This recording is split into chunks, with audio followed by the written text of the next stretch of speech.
सभी को नमस्कार। हमारे चैनल में वापस स्वागत है। आज हम बात करने जा रहे हैं लल्लेश्वरी के बारे में, लेकिन इससे पहले कि हम शुरू करें, यदि आप यहाँ नए हैं तो उस सब्सक्राइब बटन को हिट करना सुनिश्चित करें और अधिसूचना घंटी चालू करें ताकि आप कभी भी कोई अपलोड न चूकें। और अगर आपको आज का वीडियो अच्छा लगा हो तो लाइक करना न भूलें और अपने विचार मुझे बताने के लिए नीचे कमेंट करें। ठीक है, चलिए शुरू करते हैं। शेष भारत की तरह 14वीं शताब्दी का मध्य कश्मीर में धार्मिक और नैतिक किण्वन का काल था। बौद्ध धर्म घाटी से व्यवहारिक रूप से गायब हो गया था। हालांकि हमें बाद की राजतरंगिणियों में बौद्ध पुजारियों और विहारों का उल्लेख मिलता है। बौद्ध के रूप में वर्णित तिलकाचार्य जैन उल आबिदीन के मंत्री थे। अधिकांश बौद्ध धर्मशास्त्रियों और संतों ने घाटी को असुविधाजनक पाया, तभी उन्होंने लद्दाख और तिब्बत के लिए प्रस्थान किया था। अवंतिवर्मन 855 से 83 ईस्वी के शांतिपूर्ण और प्रबुद्ध शासन के बाद राजनीतिक अस्थिरता की लंबी अवधि और प्रमुख धर्म शैववाद के विस्तृत और जटिल अनुष्ठानों के लिए जिम्मेदार थी, जो सभी सामाजिक और सांस्कृतिक गतिविधियों पर हावी थी। शक्तिवाद दुर्गा पूजा के लिए प्रेम से पैदा हुआ, संस्कारों और समारोहों के विचित्र रूपों में पतित हो गया था। घाटी के धार्मिक ताने बाने में वैष्णववाद एक मजबूत तत्व नहीं था, लेकिन 11वीं शताब्दी में इसे रामानुज की शिक्षाओं से और पोषण मिला, जिन्होंने शैव धर्म से लड़ने के लिए मद्रास से लेकर कश्मीर तक की यात्रा की। और हर्ष जैसे कई हिंदू राजाओं के साथ साथ मुस्लिम कट्टरपंथियों द्वारा मंदिरों और छवियों के विनाश के साथ हिंदू पूजा को घर या प्राकृतिक स्वयंभू छवियों, चट्टानों या बर्फ संरचनाओं या झरनों के एकांत में ले जाया गया। संस्कृत कुछ विद्वानों का क्षेत्र बन गया। आम आदमी ने प्राकृत के एक रूप को ले लिया, जो हालांकि इसकी अनिवार्यता को बनाए रखता था, फिर भी देवताओं की भाषा से पूरी तरह अलग था। इस्लाम का प्रभाव, राजनीतिक अनिश्चितता और बदलते सामाजिक मूल्यों के इस संकटपूर्ण दौर में घाटी के लोग इस्लाम के प्रभाव के अधीन थे। दो धर्मों के बीच घनिष्ठ संपर्क और एक दूसरे पर उनके गहरे प्रभाव के परिणामस्वरूप मध्यकालीन सुधारक या रहस्यवादी कहलाने वाले विकास हुए। 200 से अधिक वर्षों के लिए इस्लाम मध्य एशिया और फारस में, इसी तरह महायान बौद्ध धर्म और उपनिषद दर्शन की शिक्षाओं और हठधर्मिता से प्रभावित हुआ, जिसके परिणामस्वरूप इस्लामी रहस्यवादियों की एक पंथ का उदय हुआ। सौभाग्य से नए धर्म ने इस रूप में घाटी में प्रवेश किया। बुलबुल शाह जैसे प्रबुद्ध सूफियों द्वारा वहां ले जाया गया। धर्म के प्रति अपने मानवतावादी दृष्टिकोण के साथ उन्हें कश्मीरियों से एक तैयार और सहानुभूतिपूर्ण प्रतिक्रिया मिली, जो पहले से ही रहस्यवादी संतों और दृष्टाओं की शिक्षाओं से व्याप्त थे। माँ लल्ला प्रकट होती हैं। उनमें से सबसे प्रमुख थे महान रहस्यवादी दृष्टा लल्लेश्वरी, जिन्हें लाल देद माँ लल्ला के नाम से जाना जाता है, जिन्होंने अपने समकालीनों के विचारों और जीवन को गहराई से प्रभावित किया और जिनकी बातें आज भी कश्मीरी के कानों को छूती हैं, साथ ही उनके दिल के तार भी छूती हैं और उपयुक्त अवसरों पर उनके द्वारा सूक्तियों के रूप में स्वतंत्र रूप से उद्धृत किए जाते हैं। वो सुल्तान अलाउद्दीन के समय में ईसाई युग की 14वीं शताब्दी के मध्य में पैदा हुई थी। लाल के माता पिता श्रीनगर के दक्षिण पूर्व में लगभग 4.5 मील की दूरी पर पंड्रैंथल प्राचीन पुरांदिष्ठान में रहते थे। उसकी कम उम्र में शादी कर दी गई थी, लेकिन उसकी सास ने उसके साथ क्रूरतापूर्ण व्यवहार किया, जिसने उसे लगभग भूखा रखा। ये कहानी एक कश्मीरी कहावत में संरक्षित है, चाहे वे एक बड़ी भेड़ को मारे या एक छोटी को, लल्ला के पास उसके खाने के लिए हमेशा एक पत्थर होता था। उसकी सास की अपनी थाली पर एक गांठदार पत्थर रखने और उसे ढकने की प्रथा का एक संकेत। चावल के साथ पतले, इसे दूसरों के लिए काफी बड़ा ढेर बनाने के लिए। और फिर भी वो कभी कुड़कुड़ाई नहीं। उसके ससुर को गलती से सच्चाई का पता चल गया। वो अपनी पत्नी से नाराज हो गया और उसे डांटा। इस घटना ने लल्ला पर और अधिक श्रापों को आमंत्रित किया। उसकी सास ने तरह तरह की कहानियों से उसके बेटे के कानों में जहर भर दिया। अंततः सांसारिक जीवन की विसंगतियों और क्रूरताओं ने उन्हें त्याग की ओर अग्रसर किया और उन्होंने आत्मा के जीवन में स्वतंत्रता की खोज की। उन्होंने सिद्ध श्रीकांत के अधीन योग किया, जब तक कि वह अमृत के धाम तक पहुंचने में सफल नहीं हो गई। लेकिन वो यही नहीं रुकी। उसके चारों ओर संघर्ष और अराजकता थी। उनके देशवासियों और महिलाओं को उनके मार्गदर्शन की जरूरत थी। उसके पास प्रदर्शन करने का एक मिशन था, और उसने इसे अच्छी तरह से और प्रभावी ढंग से किया। लोगों के चरित्र को ढालने और प्रेम और सहिष्णुता की परंपरा को स्थापित करने में उनका जीवन और कथन मुख्य रूप से जिम्मेदार थे, जो आज भी उनकी विशेषता है। धार्मिक किण्वन की इस अवधि के दौरान सभी पंथों और जातियों को गले लगाने वाले धर्म के लिए एक नए दृष्टिकोण की आवश्यकता महसूस की गई थी, जो सिर के बजाय हृदय को आकर्षित करता था। अपनी समृद्ध धार्मिक और दार्शनिक परंपराओं के लिए धन्यवाद। कश्मीर इस अवसर पर खड़ा हुआ और कई रहस्यवादी और संत पैदा किए, जो अपनी शिक्षाओं और पूर्ण आत्मत्याग के अपने जीवन से सच्चे धर्म और नैतिकता के जीवित अवतार थे। भटकते उपदेशक के रूप में आखिरकार उसने अपना एकांत जीवन त्याग दिया और एक भटकती हुई उपदेशक बन गई। उसने एक गंभीर तपस्वी जीवन का नेतृत्व किया, जिसने सुख सुविधाओं को त्याग दिया था और मिसाल के तौर पर अपनी शिक्षाओं को जन जन तक पहुंचाया। मीरा की तरह उन्होंने शिव, परम प्रिय और उनके हजारों अनुयायियों, हिंदुओं और मुसलमानों के बारे में गाया, जो उनके प्रसिद्ध वाक्यों को याद करने के लिए प्रतिबद्ध थे। एक उच्च नैतिक शिक्षा है जिसे लल्ला ने प्रदर्शित किया जब उसकी नग्न अवस्था के दौरान युवा उपद्रवियों का एक गिरोह उसका उपहास कर रहा था। एक शांतचित्त कपड़ा विक्रेता ने हस्तक्षेप किया और उन्हें फटकारा। इस पर उसने विक्रेता से साधारण कपड़े के 2 बराबर वजन के टुकड़े मांगे। उसने उन्हें दोनों कंधों पर रख लिया और भटकना जारी रखा। रास्ते में किसी ने उन्हें प्रणाम किया तो किसी ने गिब्स। इस तरह के हर अभिवादन के लिए उसने कपड़े में दाईं ओर के टुकड़े में अभिवादन के लिए और बाईं ओर के टुकड़े में गिब्स के लिए एक गांठ लगाई थी। शाम को फेरी के बाद उसने टुकड़े विक्रेता को लौटा दिए और उनका वजन करवाया। निश्चित रूप से न तो गांठों से लाभ हुआ और न ही हार। इस प्रकार वो विक्रेता और अपने शिष्यों के लिए घर ले आई कि लोगों द्वारा किसी व्यक्ति का अभिवादन या व्यवहार करने के तरीके से मानसिक संतुलन को हिलाया नहीं जाना चाहिए, ताकि उनकी शिक्षाएं और आध्यात्मिक अनुभव जनता तक पहुंच सके। उन्होंने उन्हें अपनी भाषा में प्रचारित किया। इस प्रकार उन्होंने समृद्ध कश्मीरी साहित्य और लोक कथाओं की नींव रखी। 30% से अधिक कश्मीरी मुहावरों और कहावतों की उत्पत्ति उनके वाक्यों से हुई है। आध्यात्मिक और दार्शनिक वाक्य। ये वाक्य या कहावतें योग दर्शन और शैव मत का समुच्चय है। उच्च विचार और आध्यात्मिक सत्य की अभिव्यक्ति, सटीक, उपयुक्त और मधुर हैं। उसकी यात्राएं अब समझने में काफी कठिन हैं क्योंकि भाषा में इतने परिवर्तन आ चुके हैं और उसमें विशेष यौगिक और दार्शनिक शब्दों के संदर्भ असंख्य हैं।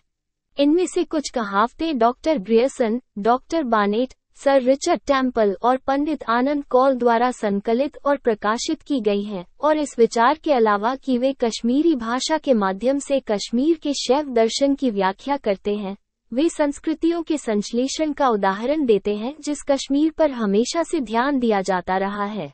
लल्ला अपनी शिक्षाओं को कई सच्चाइयों से भरते हैं जो सभी धार्मिक दर्शन के लिए सामान्य हैं। इसमें वैष्णववाद के कई स्पर्श हैं, शैववाद के महान प्रतिद्वंद्वी, बहुत कुछ जो मुस्लिम सूफियों के सिद्धांतों और तरीकों की दृढ़ता से याद दिलाता है जो भारत और कश्मीर में उसके समय से पहले थे, और शिक्षाएं जो बाइबल के अनुरूप ईसाई हो सकती हैं। हालांकि ईसाई धर्म के बारे में भारतीयों का ज्ञान उनकी तिथि पर बहुत दूरस्थ और अप्रत्यक्ष रहा होगा। लल्ला इस या पिछले जन्मों में तीर्थों या तपस्या में अच्छे काम में विश्वास नहीं करते हैं। अपने एक कथन में वो ठंडे और अर्थहीन तरीके की आलोचना करती है जिसमें धार्मिक अनुष्ठान किए जाते हैं। भगवान ध्यान और तपस्या नहीं चाहते हैं, यद्यपि केवल प्रेम के द्वारा ही आनंद के धाम तक पहुंचा जा सकता है। आप पानी में नमक की तरह खो सकते हैं, फिर भी आपके लिए ईश्वर को जानना कठिन है। सभी श्रम प्रभावी होने के लिए लाभ के बारे में सोचे बिना और उन्हें समर्पित किए जाने चाहिए। अपने अनुयायियों को प्यार और मानवता की सेवा के आदर्शों पर टिके रहने का आह्वान करते हुए उनके पालन से होने वाली प्रशंसा या निंदा के बारे में कोई विचार नहीं करते हुए वो कहती हैं, वे मेरा मजाक उड़ाएं या मेरी जय जयकार करें, किसी को भी वो कहने दो जो उसे पसंद है। अच्छे लोग फूलों से मेरी पूजा करें, मेरे शुद्ध होने से उनमें से किसी को क्या मिलेगा?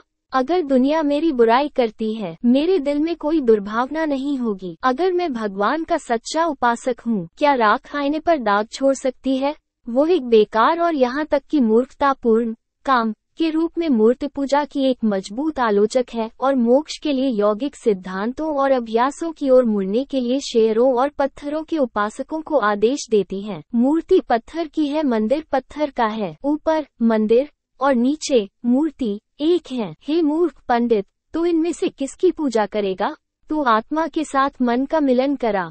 वो आगे चलकर तथाकथित धर्मों के कट्टर अनुयायियों की निंदा करती है। हे मन, तू क्यों दूसरे के नशे में मदहोश हो गया है? तुमने सत्य को असत्य क्यों समझा? तेरी अल्प समझ ने तुझे दूसरे के धर्म में आसक्त कर दिया है, आने जाने के वशीभूत, जन्म और मृत्यु के लिए। लेकिन लल्ला कट्टर नहीं है। वो लगातार व्यापक और यहाँ तक कि उदार सिद्धांतों का प्रचार करती है। निम्नलिखित और कई अन्य उदाहरणों को देखें। इससे कोई फर्क नहीं पड़ता कि सर्वोच्च को किस नाम से पुकारा जाता है, वो अभी भी सर्वोच्च है। सच्चा संत अपनी विनम्रता और प्रेममयी दया के माध्यम से सभी मानव जाति का सेवक है। इससे कोई फर्क नहीं पड़ता कि मनुष्य क्या है या उसकी आजीविका प्राप्त करने का काम क्या हो सकता है, जब तक कि वो सर्वोच्च को ठीक से देखता है। वो योग सिद्धांत और अभ्यास में बचत विश्वास के बिना किए गए किसी भी काम पर कोई मूल्य नहीं रखती है, जिसके परिणामों में से एक अच्छे या बुरे सभी कर्मों के फलों का विनाश है। आकांक्षी को इस जीवन में पूर्णता प्राप्त करने का प्रयास करना चाहिए। उसे केवल विश्वास और दृढ़ता की आवश्यकता है। शिव एक महीन जाल फैला हुआ है, वो नश्वर कुंडलियों में व्याप्त है। यदि आप जीवित रहते हुए नहीं देख सकते हैं उसे, जब तुम मर चुके हो तो तुम कैसे हो सकते हो? मनन करके स्वयं को स्वयं से बाहर निकालो। वो खुद पर दृढ़ विश्वास रखती है।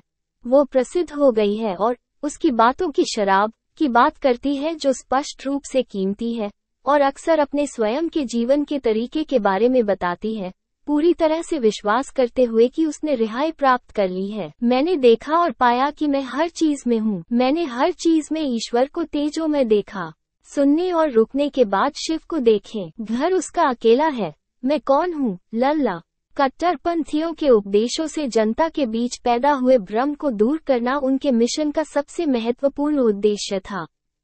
परम सत्य को जानने के बाद सभी धर्म उसके लिए केवल एक ही लक्ष्य की ओर ले जाने वाले मार्ग थे। शिव हर स्थान और वस्तु में व्याप्त है। हिंदू और मुसलमान में भेद मत करो। आप कला बुद्धिमान अपने आप को पहचानते हैं, वही ईश्वर से सच्चा परिचय है।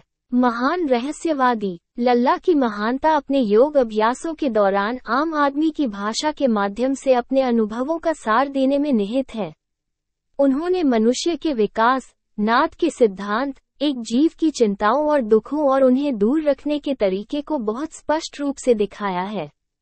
कुंडलिनी के जागरण के साथ योग के विभिन्न चरणों और 6 प्लेक्सी के अनुभवों को उनके द्वारा स्पष्ट किया गया है।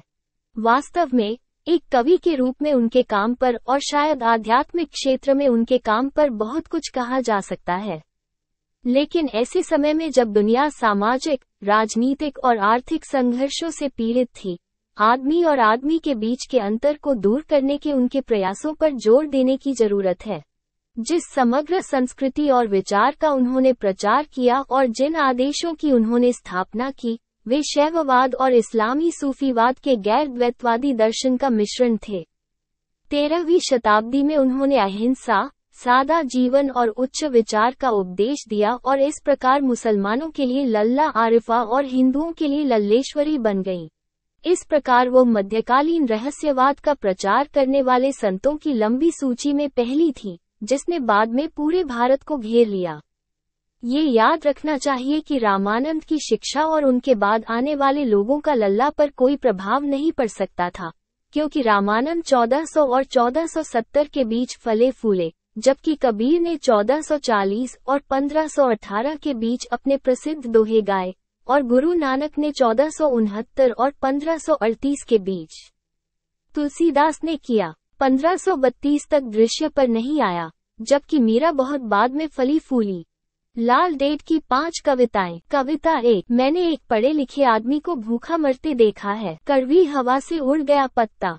एक बार मैंने देखा कि एक नासमझ मूर्ख अपने बावर्ची को पीटता है। लल्ला दुनिया के आकर्षण के गिरने का इंतजार कर रहा है। कविता 2। मैं दक्षिणी बादलों को तितर बितर कर सकता हूँ, समुद्र को सुखा सकता हूँ, या किसी को ठीक कर सकता हूँ, निराशाजनक रूप से बीमार, परंतु मूर्ख का मन बदलना मेरे वश से बाहर है। कविता 3। मैं सार्वजनिक सड़क से आया था लेकिन उस पर वापस नहीं जाऊंगा। तटबंध पर मैं आधा सफर तय करके खड़ा हूँ। दिन गया, रात हो गई है। मैं अपनी जेब में खोदता हूँ लेकिन मुझे एक कौड़ी का खोल नहीं मिल रहा है। मैं फेरी के लिए क्या भुगतान कर सकता हूँ? कविता 4। मैंने लल्ला मन के बगीचे के द्वार में प्रवेश किया और देखा शिव शक्ति के साथ एकजुट हो गए। मैं अमर आनंद के सरोवर में डूबा हुआ था। यहाँ इस जीवन में मैं जन्म और मृत्यु के चक्र से मुक्त हो गया हूँ। दुनिया मेरा क्या कर सकती है? कविता 5। मेरे गुरु ने एक ही उपदेश दिया, अपनी दृष्टि को बाहर से भीतर की ओर घुमाओ और इसे छिपे हुए स्व पर केंद्रित करो। मैं लल्ला इस बात को दिल पर ले लिया और नग्न होकर नाचने लगा। लाल डेढ़ से जो जीवन के सबक सीखे जा सकते हैं वे केवल आध्यात्मिक नहीं हैं, वे गहरे नैतिक और प्रेरक भी हैं। यहाँ एक बहादुर युवा अकेली महिला थी जो मानवीय स्थिति की गहरी समझ रखती थी। रोजमर्रा की जिंदगी, सामाजिक संबंधों और भावनात्मक उलझनों से खुद की स्पष्टता और आनंद के लिए एक रास्ता खोजने के लिए तीक्ष्णता और दृढ़ संकल्प के साथ प्रयास करती थी। खोज, जैसा कि उनके छंदों से संकेत मिलता है, वो इतनी निडर और अपरंपरागत महिला होने के लिए स्पष्ट सामाजिक निंदा के सामने अलग और अकेली खड़ी रही और अपनी खुद की रोशनी बन गई। इस प्रकार वो कहती है, दुनिया चाहे मेरी पूजा करे या मुझे नकारे, मैं अकेला ही अपने अनासक्त कर्मों के परिणामों को भोगूंगा जो मेरे स्वयं को अर्पण किए गए हैं। इसलिए मैं जहाँ भी जाऊंगा मैं समृद्ध होऊंगा। लोग मुझे गाली दे और ताने मारे या उन्हें पूजा में पंखुड़ियां बरसाने दे, मुझे कुछ भी प्रभावित नहीं करता। मैं शुद्ध चैतन्य हूँ। जब मैं निंदा का सामना कर सकूंगा तभी मेरा संकोच टूटेगा, मेरा अभिमान चूर चूर हो जाए। हमले मुझे परेशान न करें। कोई भी सामान्य व्यक्ति ऐसी असाधारण आत्म जागरूकता और धैर्य के लिए सक्षम नहीं है। यही कारण है कि लाल की महानता और अदम्य साहस, फौलादी दृढ़ता और शानदार बुद्धि जैसे गुणों को शायद ही किसी घरेलू चुनौती से समझाया जा सकता है जिसका सामना उन्होंने अपने शुरुआती जीवन में किया होगा।